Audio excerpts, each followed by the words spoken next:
Luther अगसबर्ग की ओर रवाना। 25 सितंबर 1518। Luther अगसबर्ग के लिए पैदल ही रवाना हुए। उनकी जेब में एक पैसा भी नहीं था। उन्होंने अपना पुराना गाउन पहन रखा था। विटनबर्ग के दरवाजे पर एक बड़ी भीड़ उनके स्वागत के लिए प्रतीक्षा में थी। नमबर्ग वेंसेलिसलिंग में मार्ग पर चलते हुए उनसे एक लियोनार्डो बेयर नामक छात्रा मिला, जो उनकी अगसबर्ग की यात्रा में उनके साथ चला। अगसबर्ग में कायतान से लूथर की भेंट। 7 अक्टूबर 1518। लूथर, मेरा दृष्टिकोण बाइबल पर आधारित है। अगसबर्ग जर्मनी के बड़े शहरों में से एक था। सारा शहर लूथर और उसकी किस्मत की बातें कर रहा था। हर एक को यही आशा थी कि लूथर को मार डाला जाएगा।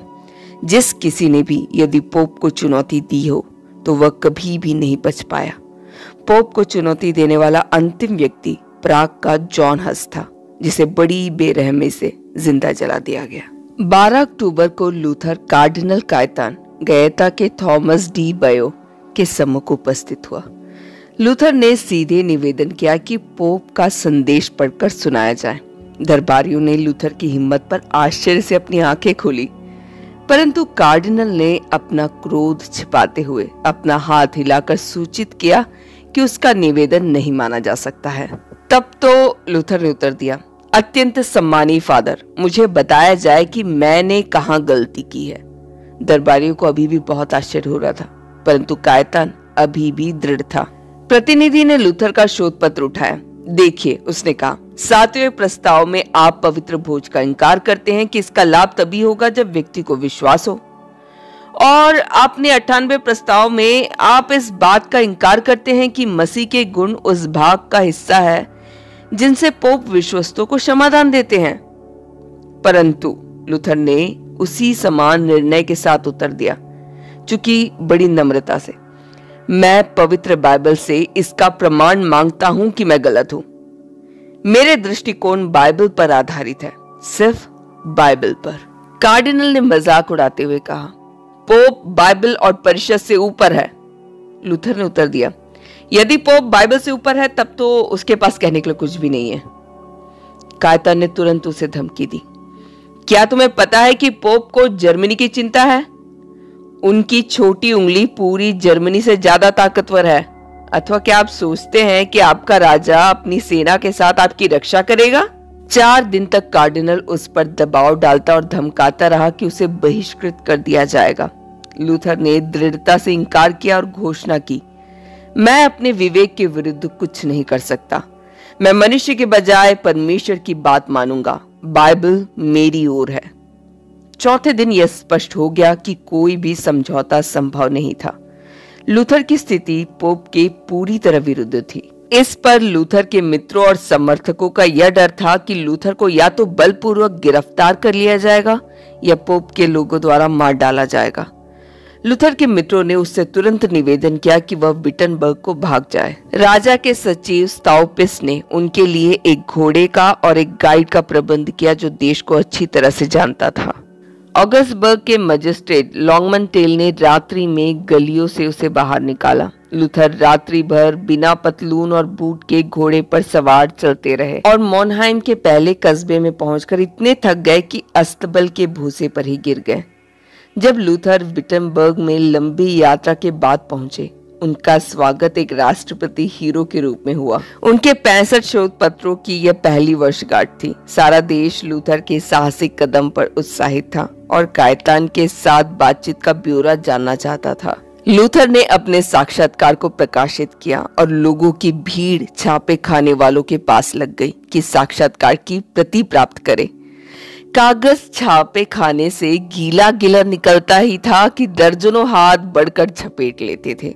कुछ ही दिनों में वह पैम्पलेट पूरी जर्मनी में पहुंच गया। मुद्रण रात और दिन काम करते थे, फिर भी मांग पूरी नहीं कर पा रहे थे। मुद्रण एक बड़ा व्यवसाय बन गया और मुद्रण तकनीक का विकास तेजी से होने लगा। पोप लियो द्वारा क्षमा पत्र के अभ्यास को दृढ़ करने का ताजा आदेश। 9 नवंबर को पोप ने ताजा आदेश निकाला और यह दृढ़ किया कि चर्च की शिक्षा के क्षमा पत्र पूरी तरह सही है और पोप को लोगों के पाप क्षमा का पूरा अधिकार है। आदेश की विषय वस्तु इस तरह है, सारी कलीसियाओं की माता रोमन कैथोलिक चर्च ने परंपरा अनुसार यह हम तक पहुंचाया है कि रोमी महाधर्माध्यक्ष संत पतरस के उत्तराधिकारी उन कुंजियों की ताकत से वास्तविक पापों के दोष को क्षमा पत्रों द्वारा दूर करने के द्वारा मसीह के विश्वासियों को क्षमा प्रदान कर सकते हैं, चाहे इस जीवन में अथवा शोधन स्थान पर्गेटरी में पाप की क्षमा प्रदान कर सकते हैं अथवा अपनी याचना द्वारा उन्हें स्थानांतरित कर सकते हैं। जिन्होंने क्षमा पत्र प्राप्त किए हैं, पाप क्षमा के द्वारा चाहे जिंदा हो या मृत, ये अपने वास्तविक पापों से इस पृथ्वी पर से मुक्त हो चुके हैं और जो कि क्षमा प्राप्ति के समकक्ष है। यह आदेश लूथर के बढ़ते असर को दबाने के लिए जारी किया गया था। पोप के आदेश ने लूथर को पोप प्रणाली में और गहराई से छानबीन करने के लिए मजबूर किया। अब उसने उसकी नींवों पर ध्यान दिया। लूथर कहते हैं, यह स्वीकरण रोज ही मुझ पर बढ़ता गया कि पोप ख्रिस्ट विरोधी है। और जब राजा फेडरिक के सहायक स्प्लाटिन ने पूछा कि तुर्की के विरुद्ध युद्ध के बारे में आप क्या सोचते हैं, उसने उत्तर दिया, आइए पहले अपने घर में ही युद्ध करें। तुर्की के साथ ये शारीरिक युद्ध लड़ना व्यर्थ होगा। लूथर का पोप पर सबसे बड़ा आक्रमण। लूथर ने दूसरी अपील जारी की और रविवार के दिन उन्होंने क्रॉस क्रिस्टी चैपल में नोटरी और गवाहों के सामने जोर जोर से पढ़ना शुरू किया। मैं निवेदन करता हूँ, पोप एक ऐसा व्यक्ति जो गलती, पाप, झूठ, व्यर्थता और अन्य मानवीय कमजोरियों के अधीन है और जो धर्मशास्त्र से ऊपर नहीं है वरन धर्मशास्त्र के अधीन है, कि भविष्य में एक सुरक्षित स्थान पर एक सभा बुलाई जाए जहां मेरे द्वारा नियुक्त एक एजेंट को सुरक्षित पहुंच हो। यह अपील लूथर के प्रकाशन में एक नए मंच को प्रकट करती है। पोप को वास्तव में त्याग दिया गया। लूथर पोप को चर्च का प्रमुख नहीं मानता है। उसने सीधे चर्च से ही अपील की। रोमन कैथोलिक चर्च के अनुसार यहाँ तक कि एक सम्राट भी सीधे तौर पर चर्च काउंसिल की मांग नहीं कर सकता। यदि वह ऐसा करे तो उसे समाज से बहिष्कृत किया जाएगा। लूथर की अपील से जर्मनी में हलचल मच गई। यहाँ तक कि उसके सबसे ताकतवर मित्र राजा फेडरिक ने भी उससे किनारा कर लिया और नम्रता से निवेदन किया कि वह जर्मनी छोड़कर चला जाए। पोप द्वारा अचानक मित्रता का व्यवहार। अचानक पोप का व्यवहार बदल गया और उसने लूथर से समझौते का प्रयास किया। संभवतः पोप लियो ने सोचा कि राजा फेडरिक लूथर की रक्षा अपनी पूरी ताकत के साथ करेगा। उन्होंने अपने राजदूत कार्ल वॉन मिल्तिस मेज के विधान शास्त्री को भेजा कि राजा फेडरिक को सोने का पवित्र गुलाब भेंट करे। यह भेंट केवल उन राजाओं को दिया जाता था जो चर्च के लिए असाधारण सेवा करते थे। मिल्तिस ने लूथर के साथ स्प्लाटिन के घर राजा के सचिव के घर पर एक सभा का आयोजन किया जो एल्टनबर्ग में 6 जनवरी 1519 को बुलाई गई थी। उसका व्यवहार अत्यधिक नम्र और मित्रमय था। उसने शोध पत्र के कलंक और ठोकर की निंदा की। उसकी जिम्मेदारी का बड़ा भाग तिस्सिल के सर पर डाल दिया। उसने अपनी पूरी शक्ति से लूथर को फुसलाते हुए आंसुओं के साथ निवेदन किया कि पवित्र कैथोलिक चर्च की एकता को खंडित ना करे। वे इस बात पर सहमत हुए कि रोम जाने के बजाय मामला जर्मन बिशप द्वारा ही हल किया जाए और इस बीच दोनों ही पक्ष शांत रहे। लाइपसिंग यूनिवर्सिटी में दुनिया का सबसे बड़ा बहस 27 जून 1519। लूथर ने अपनी चुप रहने की प्रतिज्ञा का पालन किया और मामला हमेशा के लिए शांत भी हो जाता, परंतु उसके शत्रुओं ने चुप्पी तोड़ी। वे हार पर क्रोध में भड़क रहे थे और लूथर को जान से मारने का षड्यंत्र रच रहे थे। जॉन इंगोलस्टाड विश्वविद्यालय के चांसलर और यूरोप के एक अन्य वाद विवाद में निपुण ने लूथर को लाइपसिंग विश्वविद्यालय में सार्वजनिक बहस के लिए चुनौती दी। मसीहत की महत्वपूर्ण शिक्षाएं दांव पर थी। 3 सप्ताह तक फैला यह सबसे बड़ा एक बौद्धिक संग्राम था और लोग परिणाम पर नजर लगाए हुए थे। लूथर अपने साथियों प्रोफेसर कार्लस्टाड, प्रोफेसर मेलांगथन, जो सुधारवाद की अपनी सेवा के कारण एक महान विभूति बन गया था, तथा 200 छात्रों और समर्थकों के साथ लाइपसिंग आ पहुंचा। अंतिम और प्रमुख विषय था पोप का अधिकार और कलीसिया की अचूकता। एक ने घोषणा किया कि पोप पतरस का उत्तराधिकारी है और देवी अधिकार से चर्च का पुरोहित है। लूथर ने दावा किया कि यह दावा बाइबल के विरोध में है और प्राचीन कलीसिया, निकिया और परम पवित्र सभी धर्म परिषदों और शेष सभी के विरुद्ध और केवल पोप के कमजोर आदेश पर टिका है। उसने पोप की देवी उत्पत्ति और अधिकार का इनकार किया। एक ने लूथर पर आरोप लगाया कि वह जॉन हस की शिक्षाओं को जिंदा कर रहे थे, जो जर्मनी की कलीसिया का सर्वाधिक घृणित माना गया व्यक्ति था, जिसे 100 साल पहले क्षमा पत्रों को चुनौती देने के कारण पोप द्वारा निर्दयता पूर्वक जिंदा जला दिया गया था। हालांकि उसे कॉन्स्टेंस में अपने बचाव के लिए अवसर दिया गया था। लूथर को इस आरोप की आशा नहीं थी। उसने तुरंत घोषणा किया कि जॉन हस सही था और कॉन्स्टेंस की परिषद जॉन हस की अमानवीय हत्या की दोषी थी।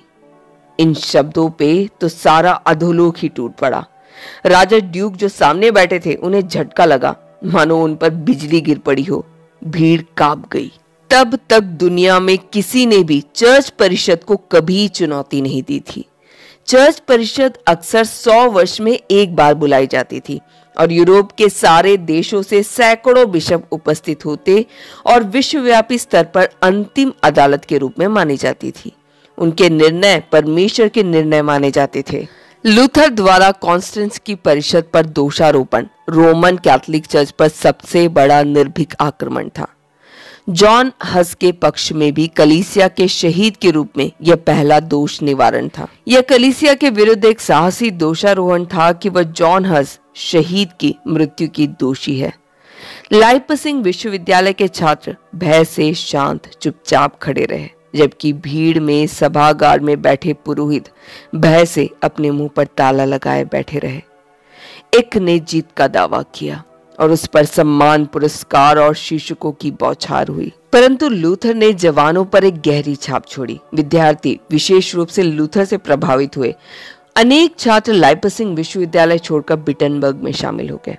कुछ नाम जो सुधारवाद में बाद में बहुत चमके थे, इवेंजेलिकल पक्ष में इसी समय शामिल हुए थे, जैसे क्रूसिगर, अंतिम परंतु सबसे महान मेलांकथन आदि थे। लूथर लाइपसिंग से अधिक मुक्त, अधिक प्रभावशाली और साहसी होकर लौटे। रोमन कैथोलिक चर्च की बेड़ियां काट डाली गई थी। वे सुसमाचार की स्वतंत्रता में सीधे खड़े हुए, जो हर एक को जो उसे स्वीकार करता है वह उस पर चलता है, उसे स्वतंत्र करती है। लूथर अब पृथ्वी पर बाइबल को छोड़कर और किसी भी गाइड को नहीं मानते। उस दिन के बाद लूथर के हर शब्द और कार्य में अधिक ताकत देखी गई। एक बार विटनबर्ग में उनके मित्रों के मध्य उसका कार्य फिर से आरंभ हुआ। प्राध्यापकों और छात्रों ने एक नए प्रभाव को महसूस किया, जिसे लूथर इक के साथ हुई भिड़ंत से लेकर आए थे और उसे प्रसारित किया था।